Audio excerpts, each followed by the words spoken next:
Imagine boarding a commercial flight, expecting to arrive at your destination in a few hours, only for the aircraft to disappear completely.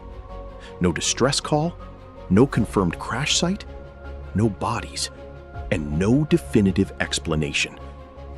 On March 8, 2014, Malaysia Airlines Flight MH370 disappeared while flying from Kuala Lumpur to Beijing with 239 people on board. More than a decade later, it remains one of the greatest mysteries in modern aviation. So what really happened to MH370? MH370 took off from Kuala Lumpur International Airport at 12:41 a.m. local time. On board were 227 passengers and 12 crew members. The flight was supposed to be routine. The aircraft was a Boeing 777, one of the most widely used long-haul passenger planes in the world.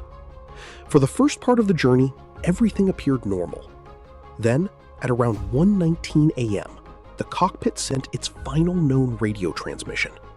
"Good night, Malaysian 370. Minutes later, the aircraft's transponder stopped transmitting its normal identification signal.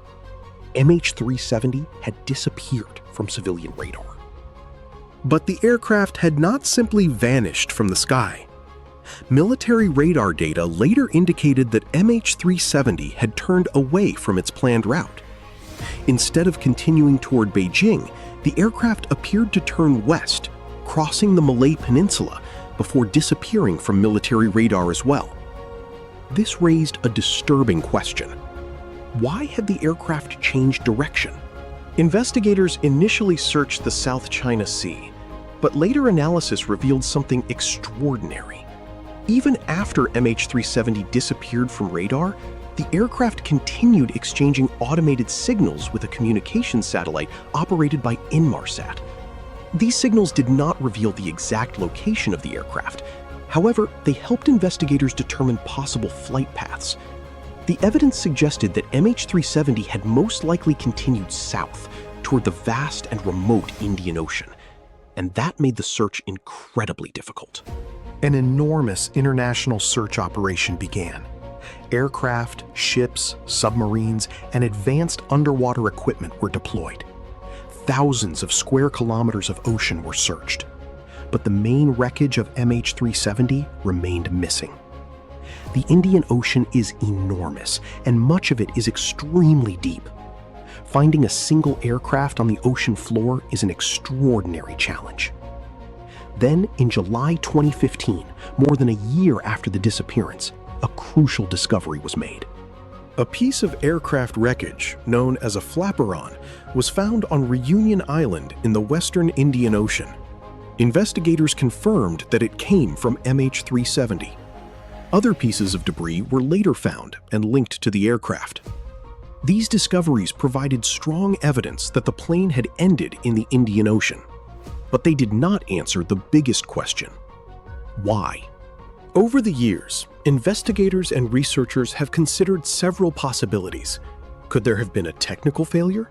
Could someone have deliberately changed the aircraft's course? Could the crew have become incapacitated?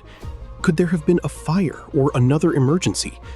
Several theories have been proposed, including theories involving the captain and the possibility of deliberate action, but none has been conclusively proven. This distinction is extremely important.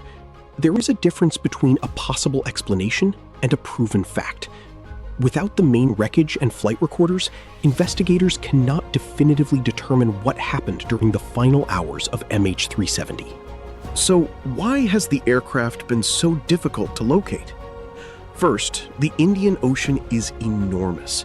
Second, the aircraft's exact final location remains uncertain. Third, ocean currents can move debris far from the original crash site. And finally, the seafloor in the suspected area is incredibly difficult to explore. Even with modern technology, searching such a vast underwater environment is like looking for a needle in an ocean. The disappearance of MH370 changed the aviation industry. It exposed weaknesses in aircraft tracking systems, especially over remote areas. Since then, International efforts have focused on improving the real-time tracking of commercial aircraft. But for the families of the 239 people on board, technology and regulations are not enough. They still want answers.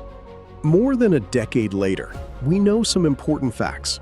MH370 disappeared during a flight from Kuala Lumpur to Beijing. The aircraft changed direction. Satellite data provided clues about its possible route, and debris linked to the aircraft was found in the Indian Ocean. But the main wreckage has never been conclusively located, and the exact cause of the disappearance remains unknown. That is what makes MH370 so haunting. It was a modern aircraft carrying 239 people, equipped with advanced technology, and yet it disappeared into one of the largest and most mysterious environments on Earth. The question remains, where is MH370? And perhaps the even bigger question, what really happened during those final hours? Until the aircraft is found, the mystery of MH370 will remain one of the greatest unanswered questions of the 21st century.